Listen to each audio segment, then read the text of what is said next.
안녕하십니까. 평택촌놈TV 봉시현생 이강민입니다. 2020년 11월 8일 일요일 무료 야간 방송을 시작하도록 하겠습니다. 네, 반갑습니다. 11월 첫째 주가 지나갔죠. 그래서 시간이 참 빠르구나 생각을 했고요. 이번 주는 뭐 중요한 이벤트가 있었죠. 미국 대선이 있었습니다. 트럼프와 바이든 둘 중에 누가 대통령이 될 것인가, 그리고 그 어떤 결과에 따라서 한국의 경제 흐름이라든지 여러 가지 어떤 영향을 미칠 것인가에 대한 고민을 많이 하셨을 것 같은데요.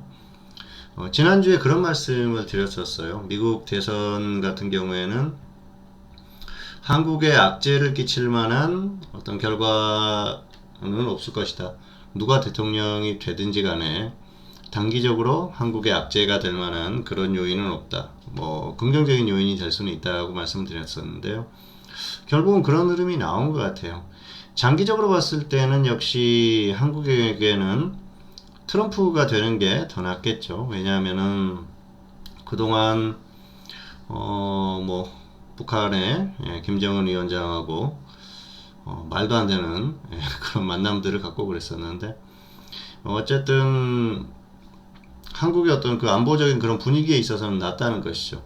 바이든 같은 경우에는 조금 더 강경한 그런 쪽이기 때문에 어쨌든 지금 분위기 자체가 바이든 쪽으로 기울고 있지 않습니까? 정상적으로 진행이 된다고 하면은 바이든이 될 가능성이 높은데 좀 상황을 지켜봐야 될 것 같습니다. 트럼프는 최대한 시간을 끌어서 어떻게든지 본인이 생각하는 시나리오대로 좀 움직였으면 하는 바람인 것 같은데요.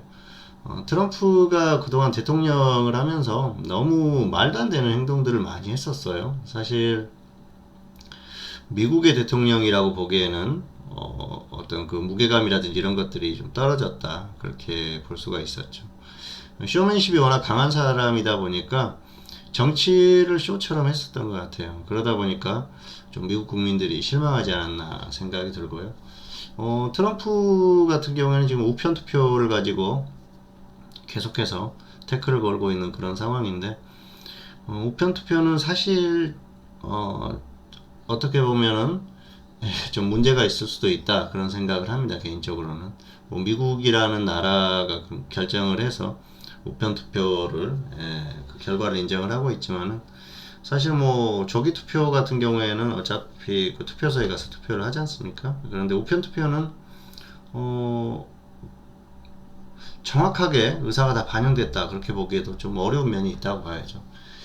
코로나 때문에 우편 투표가 엄청나게 많이 한 그런 상황인데, 트럼프 입장에서는 좀 억울하기도 하겠지만은 분위기 자체가 바이든 쪽으로 많이 넘어가고 있어서 어떤 결과가 나올지 좀 더 지켜봐야 될 것 같습니다. 어쨌든 미국 대선은 끝났고요. 미국의 어떤 그 대선은 긍정적으로 작용을 했다, 그렇게 보시면 될 것 같습니다. 자, 오늘 순서는 수익률 점검, 지난주 시장 점검, 특징주 리뷰, 그리고 다음주 대응 전략, 이렇게 순서대로 하도록 하겠습니다. 자, 수익률 점검, 2019년 수익률 372.3% 누적이 됐었죠.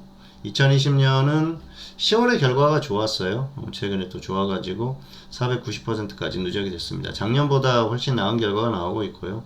앞으로도 뭐 특별한 변수만 없다고 하면은 역시 올해가 작년보다 훨씬 나은 결과로 마감을 할 가능성이 높다고 보고 있습니다. 개인적으로는 올해 수익에 대한 욕심을 굉장히 많이 냈었어요. 중간에 또 기회도 많이 있었는데 잘 살리지 못했었던 게 좀 안타깝고요. 올해는 누적으로 최소한 1000% 이상 좀 수익을 내려고 했었는데, 현재 상태까지는 조금 좀 버거운 그런 상황이 됐는데요. 뭐 11월, 12월 열심히 노력해가지고 좋은 결과를 만들어 보도록 하겠습니다. 뭐 불가능한 건 없으니까요. 최선을 다해 보도록 하겠습니다. 자, 그리고 지난주 시장 점검입니다. 자, 화면 한번 보실까요? 네, 코스피 지수죠. 자, 지난주 시장을 보면은 둘 다 상승을 했어요. 코스피 코스닥, 둘 다 상승을 했죠. 그래서 좋은 결과였다 그렇게 보시면 될 것 같은데요. 코스피가 훨씬 강해요. 코스닥은 보시면은 지금 고점이 9월 16일, 고점이 계속 낮아지고 있죠. 그리고 저점도 낮아지고 있습니다. 지수가 계속해서 하락하고 있다 그렇게 보시면 될 것 같은데요. 코스피 같은 경우에는 좀 다르죠. 고점을 일찍 찍어서 더 약해 보이긴 하는데 저점이 그렇게 크게 낮아지진 않고 있어요. 다만 이제 조금씩 수렴하고 있는 모습인데요. 고점은 조금씩 낮아지고 있으니까 그런 면에 있어서는 역시 코스피도 그렇게 아주 강한 건 아닌데 단기적인 흐름으로는 코스닥보다는 강하다. 정고점에 다가왔지 않습니까? 정고점까지 상승을 했기 때문에 코스닥보다는 훨씬 강한 흐름이 나오고 있습니다. 어쨌든 이번 주에 급등을 했어요. 급등을 해가지고 예상했던 흐름보다 훨씬 강한 그런 모습이 나왔습니다. 자, 지난주에 이번 주 예상을 하면서 반등은 가능하다, 반등이 나올 것으로 보이는데 다만 뭐 엄청나게 강하게 가기보다는 적당한 반등 나오다가 좀 조정을 받을 가능성이 높다고 말씀드렸는데요. 너무 강한 흐름이 나왔습니다. 이번 주에 흐름을 보면은 반등이 나올 수밖에 없는 그런 흐름이 있었어요. 왜냐하면은 역시 수급적으로 좋았던 모습입니다. 자, 수급을 한번 보실까요? 일별 수급을 보시면은 개인들이 코스피, 코스닥을 거의 매도하는 그런 흐름이었었죠. 자, 그리고 외국인, 코스피, 그리고 선물 쪽에서 매수, 특히 목요일 같은 때 굉장히 강했었죠. 기관도 코스피에서 계속 매수를 해줬고요. 코스닥 쪽도 매수를 하는 그런 흐름이었습니다. 그래서 전반적으로는 이 수급 자체가 좋았었기 때문에 반등이 나올 수밖에 없었던 그런 흐름이고요. 조금 아쉬운 건 코스닥이 더 약했다는 것이죠. 코스닥이 약했기 때문에 개인 투자자들이 그렇게 대응하기가 쉽지는 않은 그런 장인 것 같아요. 이제 코스닥은 서서히 계속해서 우하향하는 그런 흐름이 나올 가능성이 높고요. 코스피도 마찬가지입니다. 다만 단기적으로는 그나마 코스피가 더 강한 그런 흐름이니까 그나마 코스피가 좀 더 나은 흐름이고요. 개인들이 대부분 코스닥 매매를 많이 한다고 봤을 때 그런 측면에서는 불리한 그런 상황이 지속되고 있지 않나 생각을 합니다. 어쨌든 이번 주에는 수급적으로 좋았어요. 역시 최근에 이제 흐름을 보면은 자 한번 길게 한번 볼까요? 보시면은 개인들이 계속해서 매수를 하고 있지 않습니까? 그런데 지수는 이제 계속 가지는 않아요. 그동안 엄청나게 강하게 상승을 했었는데 자 8월 이후에는 계속해서 수급적으로 이제는 그런 흐름이에요. 개인들이 계속 매수한다고 봤을 때는 지수는 조정을 받을 수밖에 없습니다. 그래서 조정받고 다시 반등을 하는 흐름이 나온다고 하더라도 계속 가는 흐름은 아니라는 것이죠. 이제는 언제 꺾여도 이상할 것이 없는 그런 상황이 됐다고 보시면 될 것 같고요. 역시 그런 어떤 그 흐름을 예상해 볼 수 있는 건 수급적으로 정말 좋지 않다는 것이죠. 외국인 기관이 같이 매도를 하고 개인만 매수하는 흐름. 단기적으로 뭐 외국인이나 기관이나 매수를 할 수도 있겠지만 중장기적으로 매수하기는 힘든 그런 상황이다고 봤을 때 아마 개인들은 계속해서 당분간 매수를 할 것 같아요. 그리고 개인이 매수하든 매도하든 결국은 지수가 꺾일 가능성이 상당히 높지 않나 그렇게 보고 있습니다. 자, 어쨌든 이번 주는 수급적으로 괜찮았었기 때문에 반등이 나왔고요. 그리고 이런 흐름을 만든 게 결국은 미국 시장입니다. 미국 시장이 상당히 강했어요. 미국 시장도 예상했던 것보다 훨씬 강했던 흐름이었고요. 미국은 사실 반등할 가능성이 높다고 말씀을 계속 드렸었는데 왜냐하면은 역시 어떤 대선에 있어서 대선에 어떤 결과가 나오든지 간에 악재가 될 가능성은 낮다고 봤습니다. 사실 미국도 웃겨요. 이번 주에도 흐름을 보면은 어떤 날은 뭐 블루웨이브 기대감, 블루웨이브라는 게 민주당이 다 차지하는 거 아니겠습니까? 대통령, 상원, 하원 석권했을 경우에 예산 지원이 될 것이다. 이제 부양에 대한 기대감, 뭐 엄청난 그 부양책을 내놨지 않습니까? 2조 2천억 달러에 대한 부양책을 내놨는데 그게 일사천리로 해결될 가능성이 높기 때문에 시장에 긍정적일 것이다. 그런데 정작 결과가 나오고 나서는 상원은 공화당이 가져갔거든요. 그러면서 민주당의 어떤 그 세금, 예, 세금 부과에 대한 그 정책을 공화당이 막아줄 것이다. 그래서 호재다. 그러니까 말장난이라는 거죠. 말장난. 그러니까 미국 같은 경우에 이번 주에 상승한 게 결국은 어떤 그 말장난이에요. 말 만들어 가지고 그냥 상승시키고 싶으니까 상승시킨 겁니다. 별다른 게 없어요. 그동안 시장이 계속 상승했을 때 몇 년 동안 계속 상승했지 않습니까? 뭐 이런 구간 그리고 이런 구간에서 계속 그냥 말을 만들어서 상승시킨 거 아닙니까? 그래서 이번 주에도 그런 흐름이라고 보시면 될 것 같고요. 차트상으로는 여기서 꺾이면 끝난다. 그렇게 보시면 될 것 같아요. 차트상으로는 더 이상은 가기가 좀 어려워진 그런 흐름이 됐어요. 다우존스는 2월이 고점이었으니까 좀 대형주들, 우량주들이 상당히 약한 모습이고요. 나스닥이나 S&P 500은 최근에 고점을 찍었으니까 그나마 나은데 이제는 차트상으로 굉장히 어려워진 그런 흐름이에요. 그동안에 이제 상승할 때는 사실 차트상으로 그렇게 뭐 불안하다 그런 흐름들은 아니었는데 이제는 어떤 그 장기적인 고점을 찍고 하락할 가능성도 충분히 있지 않나 생각을 합니다. 자, 그래서 역시 이번 주에는 미국이 강했던 그런 흐름이고요. 장기적으로 보면은 역시 가격적으로 기술적으로 불안한 구간까지 왔다. 하지만 단기적으로 봤을 때는 미국이 뭐 여기서 엄청나게 꺾인다 그렇게 보기는 어렵거든요. 그래서 단기적으로는 조금 더 버틸 가능성이 높기 때문에 그런 면에 있어서는 역시 그 부담스러운 면은 좀 떨어진다. 미국이 일단은 박스권에서 움직일 가능성이 높다고 봅니다. 뭐 등락이 나올 수가 있겠지만은 최소한 박스권에서 움직일 가능성이 높기 때문에 그렇게 본다고 하면은 한국도 최소한 박스권에서 박스권에서 움직여줄 가능성이 높지 않나. 그래서 미국, 한국 역시 단기적으로는 박스권에서 움직일 가능성이 높다. 뭐 이게 단기라고 말씀을 드렸으니까요. 계속해서 뭐 박스권에서 움직인다는 건 아니고요. 당분간 뭐 일주 혹은 2주 정도, 그 정도는 충분히 박스권에서 움직일 가능성이 있으니까 그런 부분을 생각을 하시면서 대응하시면 될 것 같아요. 자, 다만 이제 우리가 생각할 건 이게 언제든지 위험한 흐름이 나올 수 있다는 것이죠. 미국도 마찬가지고 한국도 마찬가지입니다. 자, 그 흐름을 만들 수 있는 게 역시 이제 최근에 시장에 가장 큰 악재가 되고 있는 코로나 사태죠. 국경을 봉쇄한다든지 뭐 그런 흐름들이 나올 가능성이 높아지지 않습니까? 유럽이 굉장히 심각하고요. 미국도 굉장히 심각합니다. 미국 같은 경우에는 사실 트럼프 대통령이 이번에 코로나에 대한 어떤 대응 자체를 잘못해가지고 또 이번에 실패를 본 그런 것도 있는데요. 참 안타까워요.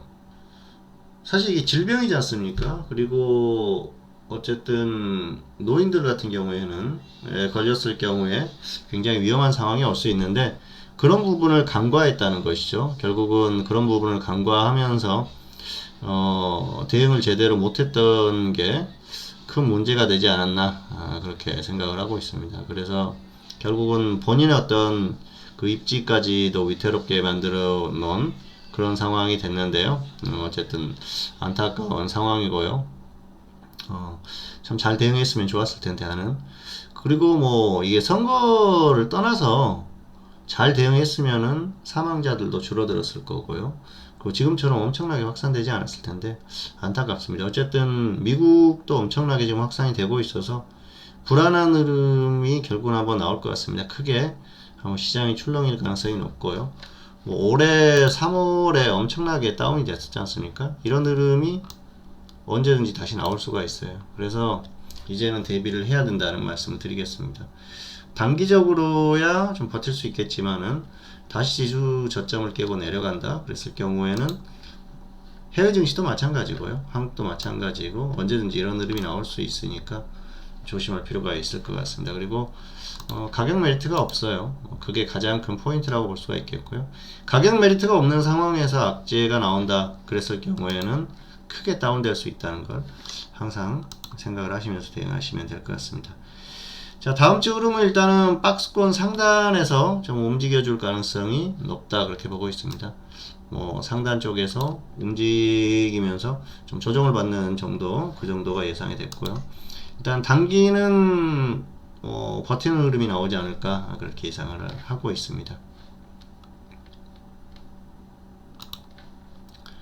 자, 특징주 리뷰, 다음 주 대응 전략 이렇게 대응하도록 하겠습니다. 자, 특징주 두 종목을 골라봤는데요. 첫 번째 종목은 앞타머 사이언스입니다. 이 종목 상당히 아쉬운데요. 자, 이 종목 제가 이날이었었죠. 예, 특징주로 종목 리뷰를 했었죠. 화요일에. 당시에 이제 1차 21,000원을 제시를 했는데, 안 왔어요. 300원 차이로 안 왔죠. 그리고 나서 급등을 해서 좀 아쉬운데요. 어쨌든 결국은 움직임이 나오지 않습니까? 괜찮은 종목이고요. 조정받으면 한번 접근해 보시면 괜찮을 것 같아요. 또 어쨌든 뭐 신규주들이 움직이는 그런 흐름에 있어서 같이 움직이는 그 정도 흐름으로 보시면 될 것 같습니다. 자, 두 번째 종목은 쌍용량의 우선주인데요. 이 종목 최근에 흐름이 좋았어요. 한번 갔고요. 또 갔고. 자, 조정받으면 한 번 정도 다시 한번 움직이지 않을까 생각을 해서 한번 가지고 와봤습니다. 우선주들도 좀 움직이는 흐름이 나오고 있으니까 그 정도 보시면 될 것 같아요. 자, 다음 주 대응 전략입니다. 일단 파장 같은 경우에는 역시 장중의 단타가 가장 마음이 편합니다. 지금 뭐 단기적으로 크게 빠질 것 같지 않으니까 장중의 단타가 좋을 것 같고요. 지수가 이미 많이 반등했으니까 일봉상으로 하방 공략도 한번 정도 해볼 필요가 있지 않을까. 지금은 하방이 좀 더 편한 이제 구간까지 왔어요.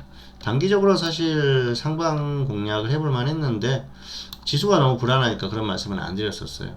그래서 지수가 반등할 것이다 말씀을 드리면서도 역시 하방이 안전하다 그런 말씀을 드렸었는데, 이젠 지수가 너무 반등이 이제 크게 나왔기 때문에 하방 공략을 해보시는 게 좋을 것 같습니다.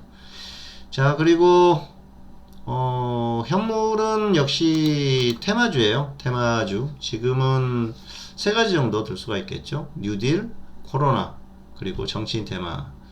정치인 테마 같은 경우에는 지난주에 모베이스 전자 말씀을 드렸었는데 움직임이 좀 나왔었죠. 움직임이 그냥 나와 버렸어요. 그리고 나서 이제 조정받고 있는데, 조정받으면은 단기적으로 관심 가져봐도 될 것 같습니다.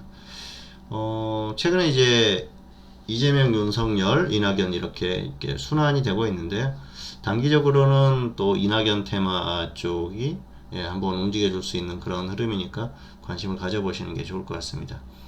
자, 그리고 뉴딜 관련주는 종목이 많은데요. 다우기술 같은 경우에 가격적으로 메리트가 있으니까 이런 종목도 한번 관심을 가져보시는 게 좋을 것 같고요. 코로나는 한국파마. 자, 이 종목도 코로나 테마에 속해 있는 종목이에요. 단기로 가격 메리트가 나쁘지 않아요. 그래서 단기적으로 한번 관심을 가져볼 만하다는 생각이고요.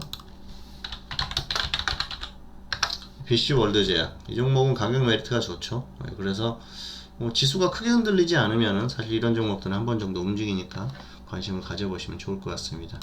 종목이 굉장히 많습니다. 그래서 코로나 테마라든지 뉴딜 관련주들 가격 메리트가 확실하게 발생을 했을 때 접근하세요.